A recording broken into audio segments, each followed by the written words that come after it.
Hey, how are we doing, everybody, and welcome back into the SFS channel. My name is Gavin, and today we've got some more fantasy football trade advice, one of our favorite episodes every single week here on the channel. Now in week 10, we've got another one for you. We're talking buy, sell, or hold for some of fantasy's biggest names, biggest opportunities, biggest changes in the landscape, if you will, from this previous week's action back in week 9. So, with that being said, we're getting straight into the action today. We're not wasting any time. Let's hit the intro and get straight in to today's episode.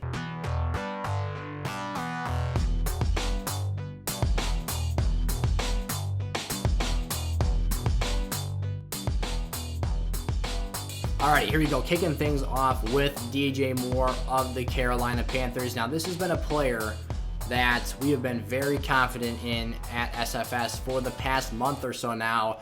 We've been waiting for that bounce back performance. We've been waiting for DJ Moore to be able to overcome the quarterback woes that Sam Darnold has had and the ultimately just crushing outings and production that he has had and the turnovers. He's got 13 of them already on this season.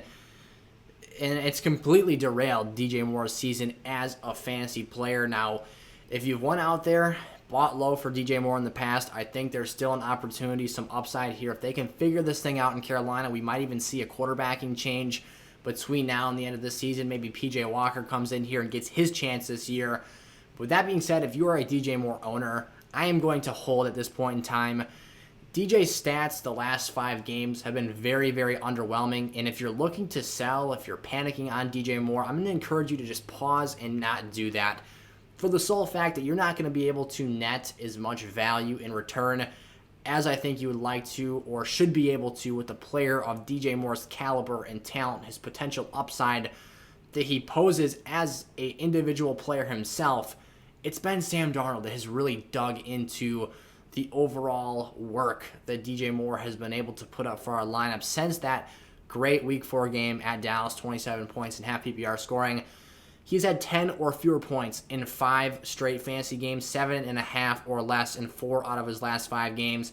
Again, this goes back to Sam Darnold's deficiencies as a quarterback, his lack of ability to produce quality fantasy outings on a consistent basis for the players around him, and that has really led to the de-evolution of what looked like a lock to be a top 12 player over the first month of this season. So, DJ Moore owners, I'm holding off right now. Hope for the best in the future. You got to just stick with this one. Be patient here. Right now, he is playing like a low-end wide receiver 2, maybe even a flex-level player in half PPR and PPR lineups. So I'm hoping for the best. I hope he can turn things around here, get back to those numbers we saw over the first month of this NFL season. But for right now, it sucks. I know if you've got him rostered, you just got to try and be patient because you're not going to be able to get what you're looking for on the open market. And chances are you're probably going to undersell yourself for a player who isn't really giving you numbers that much different from DJ Moore and probably has less upside as an actual player in terms of what they can do with the ball in their hands as an NFL talent. So holding DJ Moore here. Let's try and keep that one very, I know it stinks. It's a tough one, but Darrell Henderson here. This is our first buy of the week. Darrell Henderson is a player. Now, if you're a Darrell Henderson owner, on the flip side of that, I'm also going to hold on to him here. I've seen a lot of panic, a lot of question marks around Darrell Henderson after the down games he's had this season. But Week 7, he had a relatively underwhelming performance against the Lions, bounces back with over 20 points against the Houston Texans. This Rams offense, I'm not going to read too much into Sunday night. Matt Stafford threw 2 terrible interceptions in a under 30-second time span. I'm not worried about this one. A bad game script is basically what Darrell Henderson was slapped in the face with from the opening snap to the last. He even left this game for a short amount of time. He's a little bit banged up, had some sort of a little ankle ailment that took him out for a few plays, but he was ultimately able to come back in and finish this contest out. I think Darrell Henderson, though, the rest of the way this season is a steady top 12 running back, with the running back position being as despair of quality and consistent lineup performers. This could be an absolute goldmine and jackpot for teams who are RB needy right now. If you've got a surplus of wide receivers, if you've got yourself a running back who overperformed in week 9 that we just had here, go out and make an offer for Darrell Henderson. This is absolutely somebody you want rostered for the rest of this season. Alrighty, one quick note before we get into A.J. Brown here is I want to talk about Thrive Fantasy, one of our great partners here on the SFS channel. Thrive Fantasy is looking to help you guys win some money this NFL season with player prop bets. Those of you who go sign up for a new account and deposit between $10 and $100 and use promo code Sizzle when you deposit again between $10 and $100 on their site, will get an instant deposit match bonus equivalent to whatever it is that you put in between that $10 and $100 margin. Additionally, when you sign up to become a player on Thrive and use my promo code Sizzle, you'll get yourself hooked up with a free month of SFS Gold, which is our exclusive membership package here on the channel. That gets you our weekly rankings for quarterbacks, running backs, wide receivers, tight ends, and defenses for half PPR scoring, in addition to gold member privileges on our community Discord, which involves having your name highlighted in gold so everybody knows you're a member, and you get access to my private DMs where you can ask me all of your fantasy questions. I'll get back to you within a 24-hour time span, and I'll set your lineups for you each and every single week as a thank you for being a gold member. Again, all you gotta do to get that is go over to Thrive Fantasy, create your account, and deposit between $10 and $100 using promo code Sizzle. Week 8 and Week 9, we had great times, very profitable outings. We were up $100 in Week 8. We're still betting here. Well, for Week 9, technically Week 9's over, but at the time of recording this episode, it's halftime of the Monday Night Football game, so I'm not exactly sure how my prop for this evening is going to play out, but we are in the winnings again for this week. I post my props that I make for myself on the community Discord server for all of you guys to check out, take advantage of, bet along with me, and hopefully we can all win some money together this NFL season. So, with that being said, A.J. Brown is another buy for me here, coming off a tough outing against the Rams. He was being shadowed by Jalen Ramsey. They clearly valued him over Julio Jones, who at this point is pretty much a shell of himself. He can still make plays. He's still a talented player, but just can't stay healthy. It's really unfortunate. But A.J. Brown was the guy who was drawing the tough coverage assignments from Jalen Ramsey here in Week 9 on Sunday Night Football. 5 receptions, 42 yards is what he was held to. But without Derrick Henry in this offense, I have large projections for what A.J. Brown's upside can be the rest of the way this season. I'm very confident in A.J. Brown as a player. He's seemingly out of the woods now with that hamstring injury, which is very crucial because those can be demonstrative to a fantasy player's outlook for a week-to-week basis, especially at the wide receiver position when you're looking to cut and make very crisp transitions and directions you're running, route changes, all that stuff. It's very taxing when you've got a hamstring ailment. That's why we saw DeAndre Hopkins this past week didn't even suit up. So AJB having the number one wide receiver workload in this offense, having the fact that Derrick Henry's just not there, the Titans are going to have to be more passing reliant, more passing dependent. There's going to be more volume in play here. There's going to be more opportunities for him to use his talent after the catch to make big plays and to make big run after catch explosive opportunities come about. So A.J. Brown here, sort of a buy low element, sort of a buy low situation in some leagues. Now, some people aren't going to back off of him because he's got, at this point, A.J. Brown has some name value amongst the fantasy community, but coming off a down performance, maybe some fantasy managers are panicking, thinking that this offense as a whole is inept without Derrick Henry. That's a situation to take advantage of. A.J. Brown's a top-end fantasy wide receiver I'm looking to buy for the rest of this season.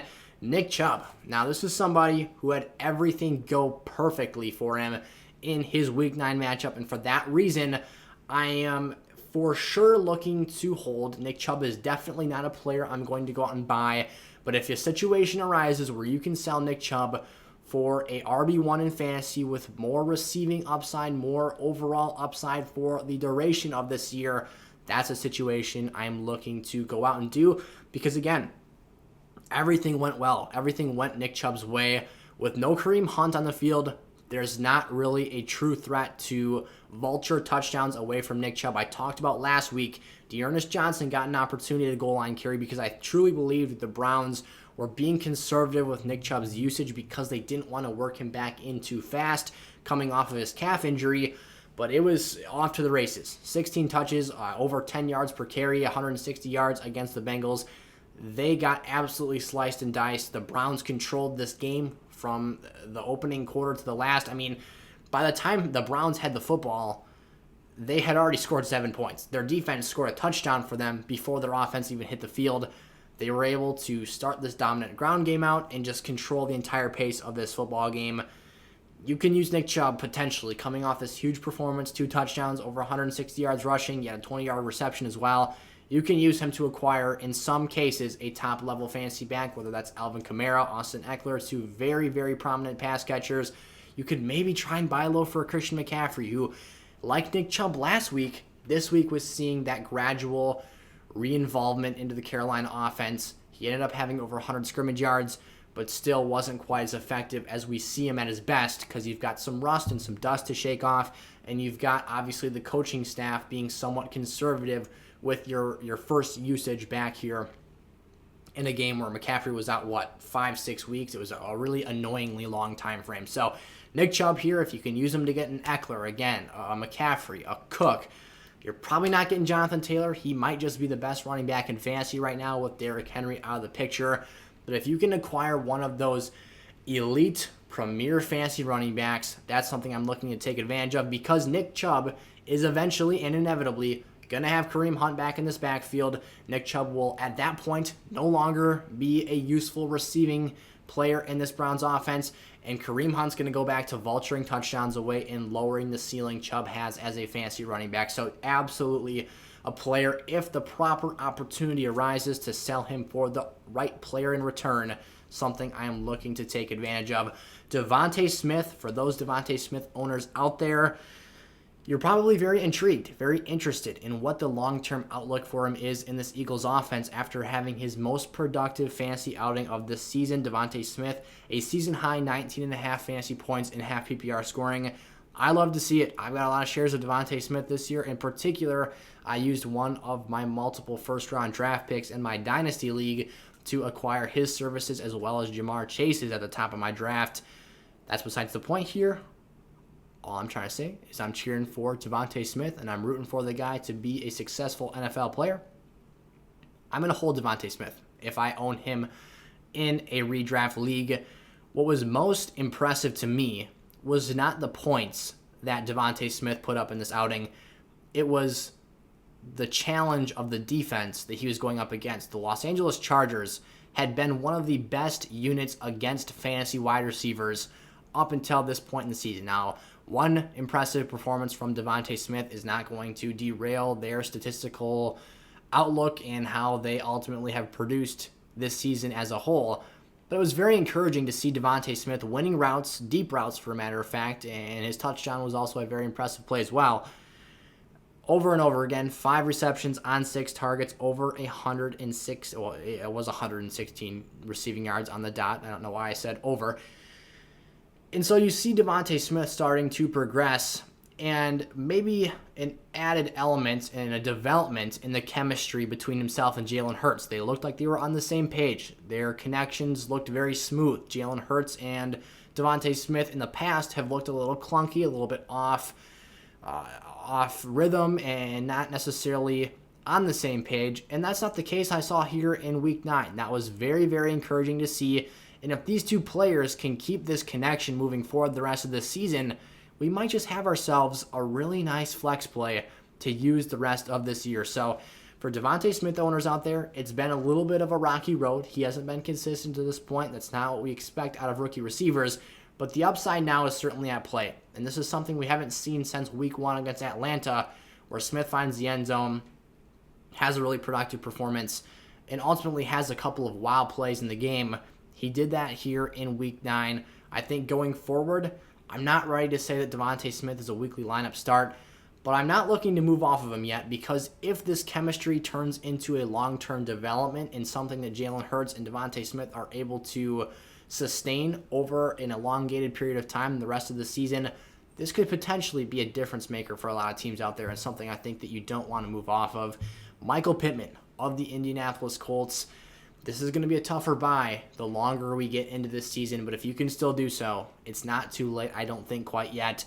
I'm going to buy Michael Pittman. He is creeping closer towards and edging himself into true wide receiver 1 territory. Now, I don't think it's fair to put him there quite yet, but the last 3 weeks, we're starting to build upon some consistency and starting to take this fantasy situation the next step further. He's got 3 straight 14.5 points or more performances in half PPR scoring. Again, very, very impressive to see. We're, like I said, nearing that wide receiver 1 discussion. We had him in our rest of season wide receiver rankings video last week as a middle of the pack wide receiver 2. But I think that the more we see him start to stack these impressive games, the higher and higher he can start to climb on this list. And if he keeps putting up these high ceiling numbers with how he works with Carson Wentz, with the seamless fit that they have together as a quarterback wide receiver combo, there are definitely the potential matchups here where he can have some great performances over and over and over again. Carson Wentz is a reckless quarterback. We all know that. He chucks the ball up, but when you've got a 6'4 wide receiver with the wingspan and the arm length that Michael Pittman has, he can go out there and come down with the football, score touchdowns, and be an incredibly useful player. There's no doubt in my mind he's established himself as the top receiving threat in this Colts offense, and this is somebody you want to own the rest of this season. So if you can go out here, use an asset to get Michael Pittman as your lineup's wide receiver 2 or flex option, all the better for you. You're increasing your long-term upside in lineups this season, and I think Michael Pittman is, again, absolutely somebody you want to take advantage of on your team if at all possible. Deebo Samuel, coming off of his second lowest output of this fantasy season.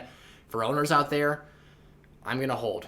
I'm not panicked. I'm not concerned about this situation at all, and I think that you shouldn't be either.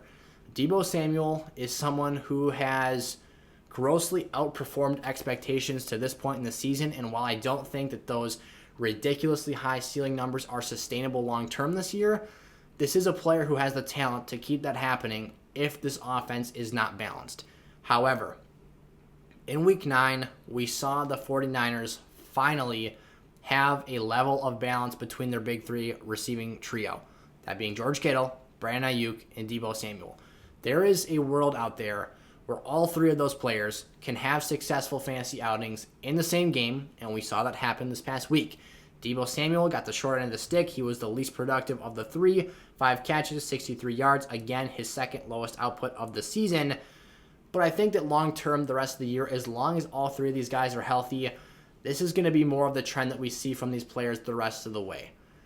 You could take this as a means and a reason to sell Deebo Samuel high, but because I still see him as a caliber of a player, a talent with explosive capabilities, who can still make those huge plays after the catch and get those splash touchdowns and long home run balls at any point in time, this is still somebody I want on my fantasy roster, and still somebody I think that can provide great lineup utility and top 12 fantasy numbers the rest of the way. Again, I'm not expecting Deebo Samuel to come out here and score 25, 30 points as frequently as he has been doing throughout the earlier phases of the season, with Brandon Ayuk finally looking healthy, with George Kittle back out there. He had 100 yards and a touchdown this past week. I think that each of these 3 players are going to be worked into this offense, have their specific plays, and figure out how to be productive in their own space in this offense. But again, I'm holding Deebo Samuel. I'm not panicking about this. This might actually make it a little easier for Deebo to produce, because if you've got 2 other players out there on the field commanding defensive respect and attention, you can't zone all of your attention and focus to Deebo Samuel, which is what I was fearing would be the case for the large part of this season, because he was, for most of this year so far, the only player in the receiving game who was doing much of anything for the 49ers. So this could be potentially a positive for Deebo Samuel. That's why I'm not looking to panic on him by any stretch of the imagination right now. Devin Singletary, you've got yourself potentially a situation where he could find himself as the lone back in the Buffalo Bills backfield this week. Zach Moss is in the concussion protocol and might not be available for the Bills' next contest. With that being said, this is a situation where it might not necessarily be a given that you're able to find a great trade partner and a great match to make a switch with another team here. But if you can sell high on Devin Singletary potentially having the backfield to himself for even a game, maybe 2, we'll see. Again, Zach Moss's concussion hasn't really been evaluated in light of the public eye or any media, so we don't know what the timeline or the length of injury is going to be there. But you could find a way for Devin Singletary to be sold high with the situation that he's now potentially presented with. So I don't love this Bills backfield. I think that situationally and in certain week-long circumstances, there's nice matchups for each of these players. But the Bills' backfield is not a fantasy backfield that's been overly productive and overly useful for fantasy managers the past couple of years now. So if you can find a trade partner, get yourself a more consistent, even if you find a low ceiling, high floor player, that is a better option than having either Zach Moss or Singletary in your lineups, because you're either going to be marginally satisfied with the output you get from these players, or you're going to be very disappointed when one or the other does all the work and the other is just kind of the forgotten piece of that offense in a given week. So Devin Singletary, someone looking to sell this week. The Bills' backfield is not one we talk about a ton here on the SFS channel because of the fact that they're not overly great fantasy scorers and producers.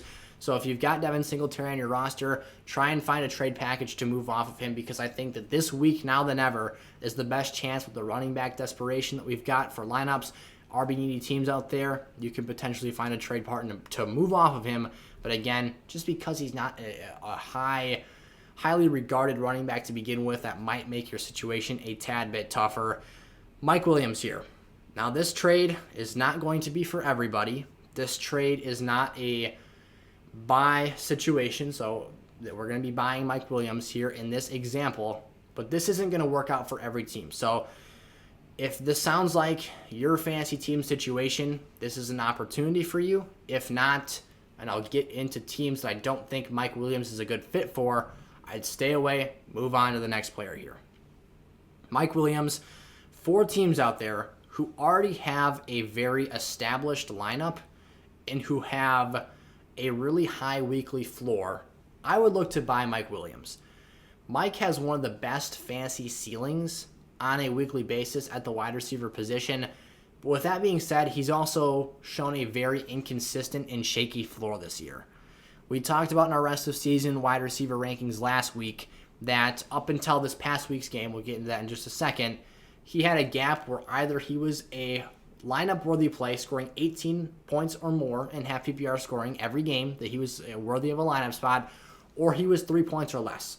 And there was a 15-point gap here where Mike Williams had no games in between. Now, this past week, he had 6 or 6.5 points in half PPR scoring, so he at least kind of raises that bar up and closes the gap somewhat between those two extremes.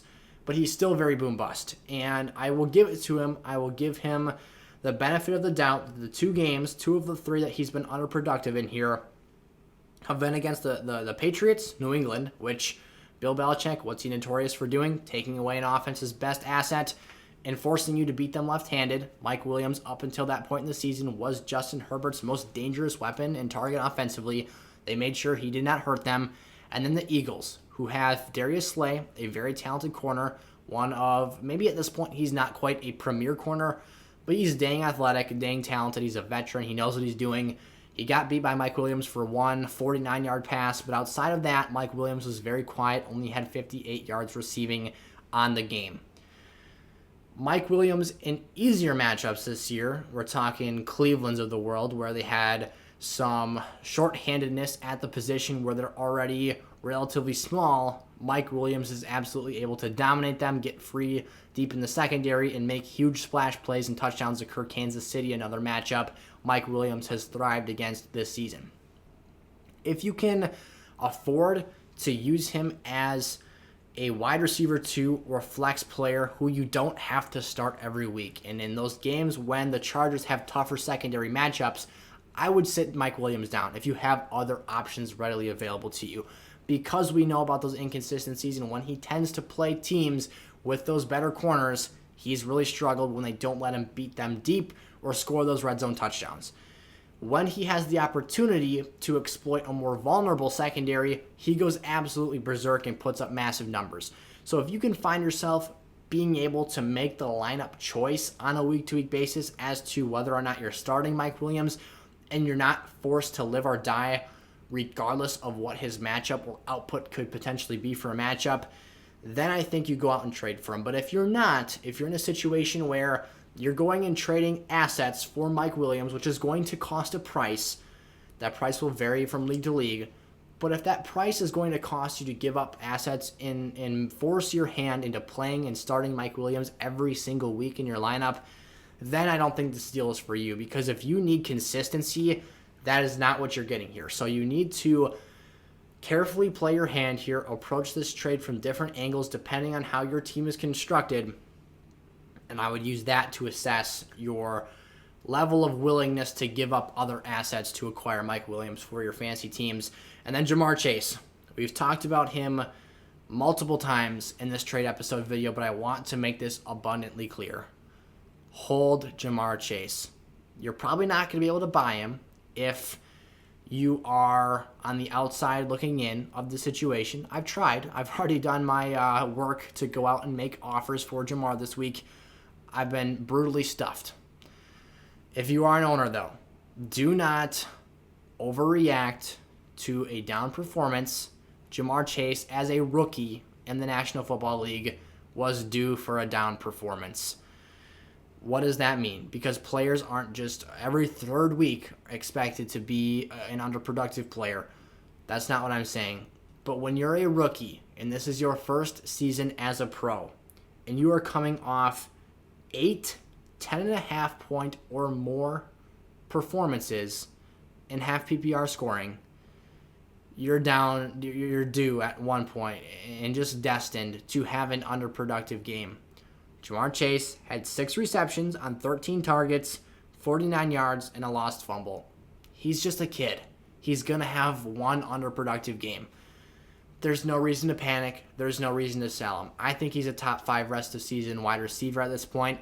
And him and Joe Burrow, good teams off of bad losses. This is, 2 in a row now. Will bounce back, figure out how to get this thing going. The Browns were hell-bent on making sure that the Bengals did not beat them on that signature fade route that Burrow and Chase are so dang good at. And that's what's going to happen with teams here.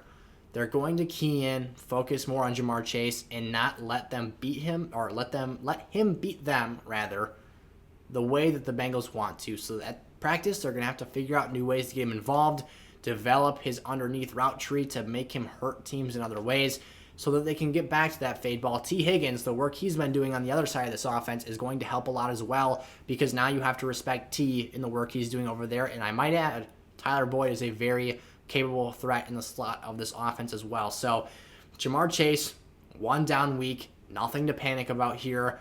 I'm not going to overreact, pull the plug on my ownership shares of Jamarr Chase this year and go sell him for something that is less than his value. Jamarr Chase is someone to be patient with. He will bounce back. Him and this Bengals offense will be just fine, in particular because of the chemistry he has with Joe Burrow. They'll get this thing rolling again. He'll put up those numbers you're looking for out of him the rest of the season. Alrighty, that was our Week 10. We are now across the halfway point of this NFL season.